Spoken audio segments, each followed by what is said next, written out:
Moins de 24 heures après le verdict, Amanda Knox a quitté Rome pour sa ville natale de Seattle aux États-Unis. Libre, acquittée en appel par la justice italienne qui l'avait pourtant condamnée en première instance à 26 ans de prison. Elle avait alors été reconnue coupable du meurtre de Meredith Kercher, une jeune Britannique de 21 ans. Pour la famille de la victime, tout est à recommencer. Ça a été un choc.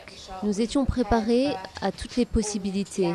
Mais vous ne savez jamais vraiment comment vous allez réagir jusqu'au moment où vous êtes confronté à cette décision. C'est très dur pour nous, car nous n'avons toujours pas de réponse à nos questions. Un homme est sous les verrous pour le meurtre de la jeune fille retrouvée dans sa chambre, violée, le corps transpercé de 46 coups de couteau. Rudy Guédé, 24 ans, a été condamné à 16 ans de prison dans un procès séparé. La Cour était d'accord sur le fait que Rudy Guédé n'avait pas agi seul. Donc si les deux principaux accusés sont maintenant acquittés, on se demande qui était là. Qui étaient les personnes avec Rudy Guédé au moment du meurtre? Et pour nous, ça donne vraiment l'impression de revenir à la case départ.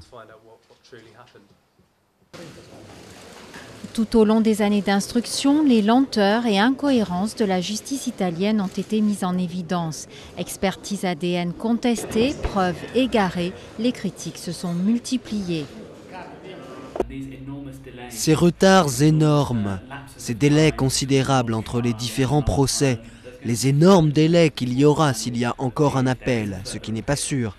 Tout cela, c'est terrible à vivre pour tout le monde, y compris pour les familles en deuil. Le parquet de Pérouse a annoncé qu'il se pourvoira en cassation pour que justice soit faite. Si un nouveau procès devait avoir lieu, pas avant 2013, ce sera sans Amanda Knox. Les États-Unis n'extradent habituellement pas leurs citoyens poursuivis à l'étranger.